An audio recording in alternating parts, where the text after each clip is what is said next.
So, business isn't easy, and God has grown us a lot through business. And I made a lot of mistakes and disappointed a lot of people, and man,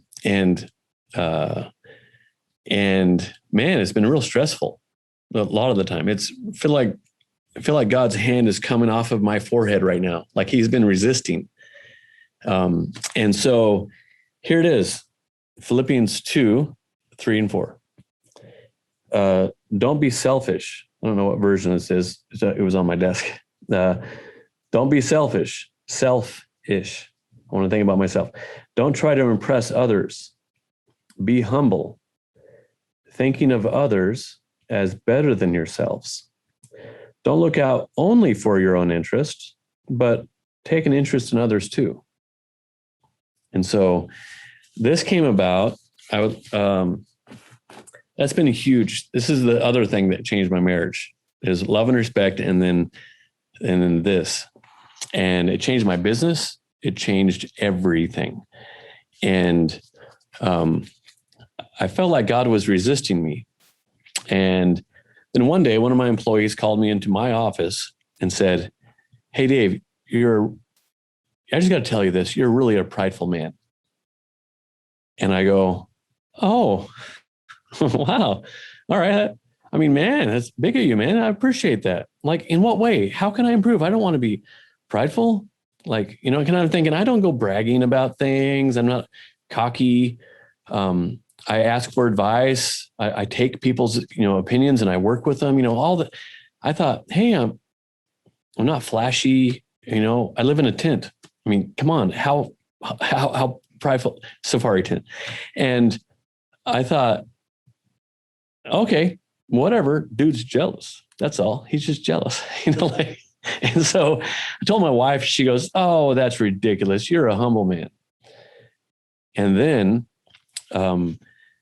that week I was listening to that book, The Ideal Team Player by Patrick Lencioni. Man, fantastic book. Look for people who are humble, hungry, and smart to have on the team, to hire. Smart with people, hungry to do a good job, and humble, not prideful. And he said, watch out for the prideful ones, because those are usually the really helpful, nice, sweet, kind people at work. But really, they're the most prideful people you got there. And I thought, wait a sec, maybe I don't understand what pride really is. So I dug in and I Googled signs of pride list. And I read like Psychology Today, Wikipedia, Jonathan Edwards, Rick Warren. I mean, I read them all. Everyone has written on pride and what is pride. And it turns out I put a few together, a few lists. I merged them. And then I was like, oh crap. Like, I am prideful. Oh, I didn't know that's what pride looked like. And it says God resists the proud, but he gives grace or gifts that we don't even deserve. He gives those to the humble people. And in work and in marriage and in family and health and everything. So I go back to my wife and I said, hey, honey, I think I am the problem. I'm prideful. Look at my list. And she goes, so I read it to her. She goes, ha, ha, ha, ha, ha, you are prideful. Ha, ha, that's so funny. I go, oh, honey, come on. I'm kind of being vulnerable here. Come on. So I said, would you pray for me? Because that's the only solution, is that God would change me from being, when I am prideful, that he would help me to recognize it. And then I would stop and repent. She goes, sure, I'll pray for you. And I said, oh, and there were a couple of other things on the list, which were her issues, her pride issues. And she was shocked. She goes, I didn't know that's what pride looked like. And we were very prideful people. I was very spiritually prideful. And so I would say and do things so that people, to affirm something about me. So just they'd recognize that I was spiritual. And I would kind of rehearse some prayers sometimes, or I'd make my Bible look really old and worn.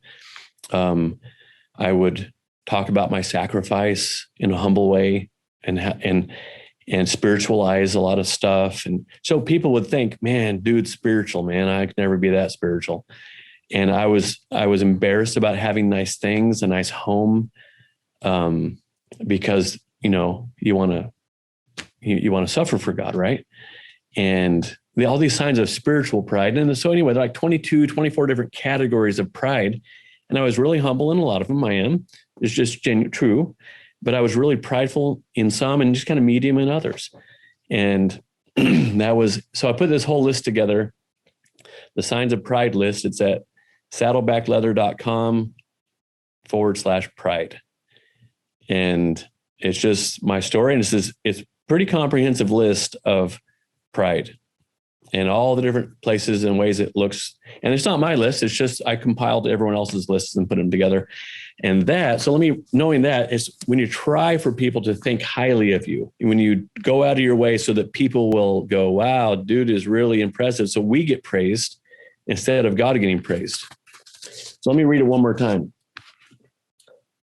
Don't be selfish. Selfish. I want myself to feel good or look good. Don't be selfish. Don't try to impress others.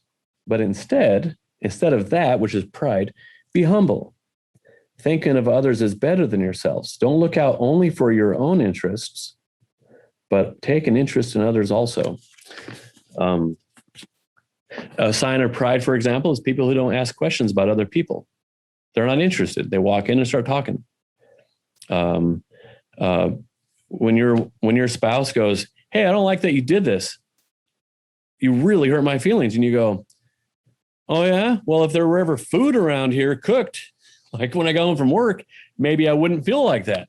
And that gets defensive. And so you attack back when instead of saying, a humble person would say, honey, I am really sorry that I said that. And they don't say anything about the frying pan in the back of the head. They say, honey, I'm really sorry that I made you feel that way.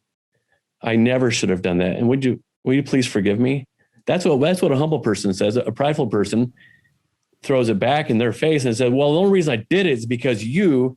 So if I don't know if you've ever had that, well, that's pride. And so is God resisting? He doesn't body slam the prideful. He just puts his palm in your forehead and he resists you and he's to walk through life and it's uncomfortable, or he resists you in your marriage, or he resists you. And so if you want to start your business and get it rolling, if you want to get in ministry, if you want to do whatever it is, you need to work on the pride part of you first. And because God blesses you with ideas and opportunities, he blesses you with great people around you, all these gifts of this grace, he just pours out these free gifts that you don't deserve or earn. He gives you, all of a sudden, Oprah Winfrey's talking about your business and you go, where did that come from? And it's because that's grace. He gives grace to humble people, but he resists prideful people. And if you're spiritually prideful, or you're real proud about how much you know, or any of these other categories, controlling, legalistic, those are signs of pride. Anyway, that was a big, huge, gigantic deal for me. And it changed my business. It changed my marriage, my parenting, my relationships. It changed everything. And I still struggle with pride. Everyone always does, but I recognize it more now. My wife and I both, and it's been really helpful for my business.